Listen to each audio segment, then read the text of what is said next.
La drague directe, pure et dure, pas de censure. Bienvenue dans le Coach Drague Podcast. Pourquoi est-ce qu'un mec qui baise beaucoup de femmes est un playboy? Pourquoi est-ce qu'une femme qui baise beaucoup de mecs est une salope? Pourquoi est-ce qu'on respecte le playboy? Et pourquoi est-ce qu'on méprise la salope? Cher auditeur, j'ai trouvé la réponse, ou une réponse. Avant, je trouvais cette double norme injuste. Le sexe est une source de plaisir intense. On adore le sexe, les hommes adorent le sexe, les femmes adorent le sexe. Quand un homme s'éclate avec une multitude de partenaires, c'est un playboy, c'est cool. Le mec s'éclate, ses partenaires s'éclatent, beaucoup de personnes s'éclatent, c'est cool. Cependant, quand une femme s'éclate avec une multitude de partenaires, c'est une salope. C'est pas cool. La fille s'éclate, ses partenaires s'éclatent, beaucoup de personnes s'éclatent, et pourtant, c'est pas cool. Comment expliquer ce double standard, cette double norme? La psychologie évolutionniste nous donne la réponse. Les spermatozoïdes sont bon marché, les ovules sont chers. Je ne sais plus d'où vient cette expression, mais voici ce que ça veut dire. Les gains et les risques d'une partie de jambes en l'air ne sont pas les mêmes pour l'homme et la femme. L'homme n'a pas grand-chose à perdre. Il fait crac-crac, il met la femme enceinte et il peut faire ça plusieurs fois par jour, en théorie. La femme fait crac-crac et si elle tombe enceinte, elle doit porter l'enfant pendant 9 mois, elle doit accoucher, ensuite elle doit s'en occuper, elle doit l'élever. Et pendant la grossesse, elle peut tomber malade et perdre son enfant. Pendant l'accouchement, elle peut perdre son enfant ou elle peut carrément mourir. Donc, les enjeux ne sont pas les mêmes pour l'homme et la femme. Et ça se traduit dans des stratégies sexuelles différentes. Les femmes doivent être beaucoup plus sélectives. Avant de s'accoupler, une femme se pose beaucoup plus de questions sur le mec. La femme regarde beaucoup plus de critères. Est-ce que le mec est en bonne santé? Est-ce qu'il a de bons gènes? Est-ce qu'il a suffisamment de ressources pour subvenir aux besoins de la femme et de l'enfant? Est-ce qu'il est émotionnellement stable? Est-ce qu'il y a des indices que le mec est fidèle, fiable? Est-ce qu'il va rester avec elle et le gosse pour s'occuper d'eux? Bref, la femme cherche le bon investissement à long terme. Le mec, par contre, il peut plus facilement diversifier son portefeuille. Il fait un mauvais investissement, pas grave. Ça ne lui a pas demandé beaucoup d'efforts, ou en tout cas beaucoup moins que celle de la femme. Il peut aller voir ailleurs. Et donc, ça explique ce que je viens de te raconter là. Les spermatozoïdes sont bon marché, les ovules sont chers, ça se traduit dans des stratégies sexuelles différentes. Et avec ça, on peut déjà expliquer un certain nombre de phénomènes. Pourquoi est-ce que les femmes se font belles?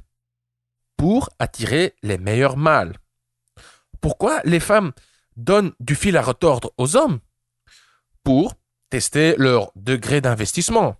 Pour voir est-ce qu'il va rester ou est-ce qu'il va se casser? Mais aussi pour tester leur intelligence émotionnelle. Pourquoi est-ce que les mecs friment avec leurs muscles, leurs montres, leurs voitures? Pourquoi est-ce que ce sont les mecs qui achètent des bouteilles de champagne en boîte? Eh bien, pour montrer aux femmes qu'ils ont, donc quand il s'agit des muscles, qu'ils ont de bons gènes, et quand il s'agit des montres, bagnoles, bouteilles de champagne, etc., qu'ils ont des ressources. Pourquoi est-ce que les mecs chassent? Pourquoi est-ce que les femmes pêchent? Pour les mecs, la chasse, c'est cohérent avec leur stratégie de diversification, pour voir qui est accessible, pour trouver les proies, les femelles les plus accessibles, pour pouvoir s'accoupler rapidement, facilement, pour ensuite pouvoir passer à une autre partenaire. Pour les femmes, c'est pour attirer un maximum de candidats pour pouvoir les filtrer. Donc les femmes pêchent pour attirer un maximum de mecs pour ensuite pouvoir les filtrer et ainsi garder les meilleurs candidats, ceux idéalement avec les meilleurs gènes et le plus de ressources. Alors, pourquoi est-ce qu'on respecte le playboy et pourquoi est-ce qu'on méprise la salope? Voici la réponse. Car être un playboy, c'est difficile, ça demande beaucoup d'efforts. Ça veut dire que tu es en train d'accomplir ta mission évolutionnaire. Ça veut dire que tu as une valeur de reproduction élevée et peut-être aussi une valeur de survie élevée. Donc, si tu es un playboy, si tu as du succès auprès des femmes, ça veut probablement dire, c'est un excellent indicateur que tu as probablement de bons gènes et où tu as beaucoup de ressources ou idéalement les deux. Par contre, être une salope, être une femme qui couche avec beaucoup de mecs, c'est facile. Pour qu'un mec couche avec beaucoup de femmes, il doit faire des efforts. Pour qu'une femme couche avec beaucoup de mecs, elle doit juste dire oui plus souvent aux candidats qui se présentent. Ce qui veut dire qu'elle doit en fait assouplir ses critères. Qu'elle dise oui à des partenaires de qualité inférieure. Bref, un playboy, c'est difficile. Une salope, c'est facile. C'est une première explication. Mais, je pense qu'il y a une autre raison. La voici. Quand la salope, et attention, quand je dis salope, il y a pas de jugement moral. Ok? Ici, dans ce contexte. C'est juste pour indiquer une femme c'est juste pour parler d'une femme qui a une multitude de partenaires. Mais j'utilise le mot salope parce que c'est le mot qu'on emploie, quoi. Donc, quand la salope tombe enceinte, le père est moins certain de vraiment être le père. Donc, si la femme tombe enceinte et si le mec décide de rester avec elle pour s'occuper de l'enfant, pour élever l'enfant, il court un plus grand risque de s'occuper des enfants d'un autre mec. Et donc, c'est le mec qui est perdant, en fait. Le père s'investit dans un enfant qui n'est pas le sien. Il investit son temps, ses ressources pour faire en sorte que les gènes d'un autre survivent. Par contre, la femme est toujours certaine que c'est son gosse à elle. Tu vois? Mais le mec, il élève peut-être le gosse d'un autre. Comme je viens de le dire, il a investi ses ressources dans le gosse d'un autre, dans le gosse d'un playboy. Et pour finir, il n'a rien en retour. Il n'a pas su garantir la survie de ses gènes. Et dans ce cas, c'est le playboy qui gagne.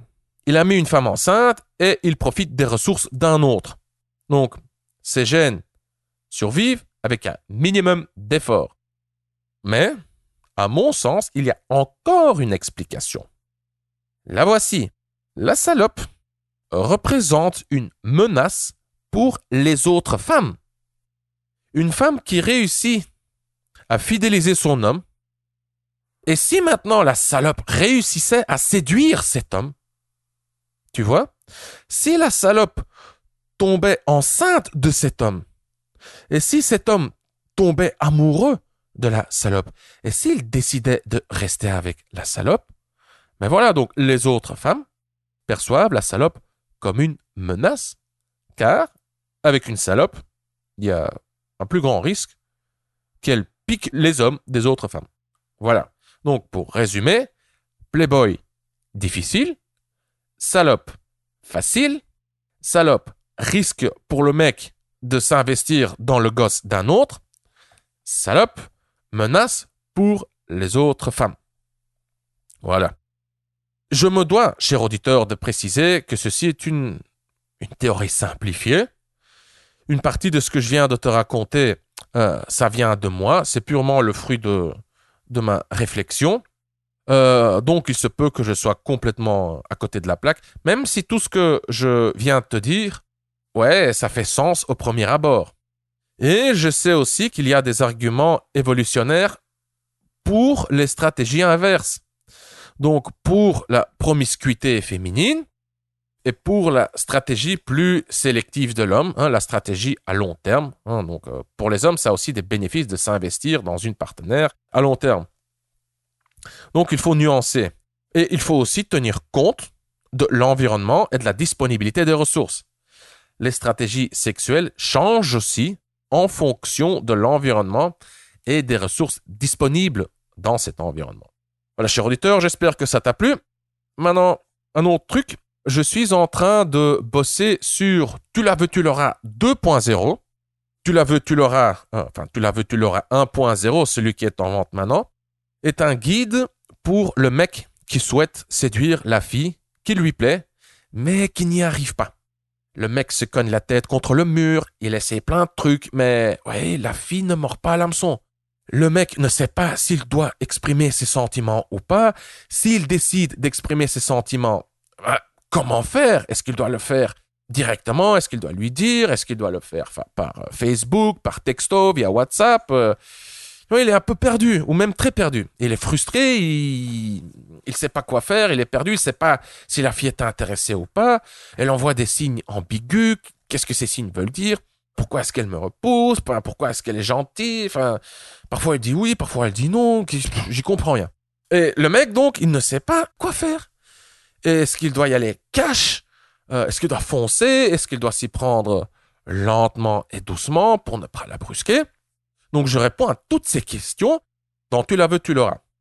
Quelle est la différence entre Tu la veux, tu l'auras et Tu la veux, tu l'auras 2.0? Tu la veux, tu l'auras est un guide de drague. Tu la veux, tu l'auras 2.0 est une formation. Donc, la différence, c'est que dans Tu la veux, tu l'auras, on va également parler de facteurs environnementaux. On va parler de ton cercle social, tes amis, tes collègues, ta famille, etc. Donc, l'influence de ton cercle social, l'influence de son cercle social, le rôle de ton statut social, etc. Et tout ça, ça a un impact sur, justement, le phénomène cette fille en particulier, cette fille que je désire. Dans Tu la veux, tu l'auras 2.0, on va analyser ta situation avec cette fille à travers le filtre de la psychologie évolutionniste. Et tu vas voir, c'est fascinant. C'est comme si tu avais des lunettes à rayon X. Ça va t'ouvrir les yeux. Tu vas avoir l'une révélation après l'autre. Donc, tu auras une vision claire et complète de ta situation avec cette fille, de ce qui ne va pas, pourquoi ça marche pas. Tu vas carrément voir, comprendre, ressentir, tu vois, ce mur invisible contre lequel, tu te cognes la tête. Pourquoi est-ce que j'arrive pas à débloquer le truc, quoi. Je me casse la tête, j'essaie plein de trucs, mais, elle reste, comment dire, elle a un pas d'avance sur moi, elle reste inaccessible, elle ne mord pas à l'hameçon. Tu vas comprendre tout ça. Et tu sauras quoi faire, bien entendu, mais je te donne déjà plein d'éléments de réponse dans Tu la veux, tu l'auras 1.0. Dans Tu la veux, tu l'auras 2.0, on va voir aussi une série d'études de cas supplémentaires, car je sais pas, je me rappelle plus, mais dans Tu la veux, tu l'auras, il y en a déjà 5, 6, 7, 8, je sais plus, peut-être plus, je sais pas. Et dans Tu la veux, tu l'auras 2.0, il y aura encore 5 études de cas supplémentaires. Dans Tu la veux, tu l'auras 2.0, je vais également ajouter une série de modules sur les mécanismes psychologiques sous-jacents qui influent constamment sur ton interaction avec cette fille. Quand je dis mécanismes psychologiques sous-jacents, c'est des mécanismes psychologiques qui sont présents en permanence sous la surface. Tu n'en es pas conscient. Tout le monde a ces mécanismes psychologiques, plus ou moins, et ces mécanismes psychologiques ont comme but de te protéger, mais en même temps, dans ton interaction avec cette fille, ils te sabotent. Ils réduisent tes chances de la séduire. Et alors, dans ces modules, on va traiter ces mécanismes psychologiques, on va les décortiquer, on va les rendre conscients, et surtout, on va les neutraliser, on va les remplacer par des stratégies alternatives qui augmentent tes chances de séduire cette fille. Voilà. Bref, Tu la veux, tu l'auras 2.0, c'est Tu la veux, tu l'auras 1.0, plus le bonus, les 30 leçons de séduction pour séduire cette fille, plus les 15 modules supplémentaires. Donc, tu la veux, tu l'auras 2.0, c'est le puzzle complet de toi et cette fille décortiqués dans ses éléments constitutifs. Tu vas y apprendre des concepts, des théories. Tu auras plein d'exemples concrets de trucs à dire, de phrases que tu peux utiliser, de comportements, d'attitudes, etc. Tu trouveras une quinzaine de comptes rendus analysés en détail et un tas d'exercices pratiques pour savoir quoi dire, quoi faire et même quoi penser et quoi ressentir. L'objectif, c'est de t'aider à comprendre de A à Z ta situation avec cette fille qui te plaît tellement. Qu'as-tu bien fait? Qu'as-tu mal fait? Pourquoi est-ce que ça foire? Et surtout, comment faire pencher la balance en ta faveur? Bien sûr, tu la veux, tu l'auras 2.0 sera plus cher que tu la veux, tu l'auras 1.0. Et tu peux encore te procurer tu la veux, tu l'auras au tarif normal. Tu trouveras le lien vers tu la veux, tu l'auras en dessous de ce podcast sur le site du Coach Drag Podcast. En dessous, dans la description sur SoundCloud et YouTube.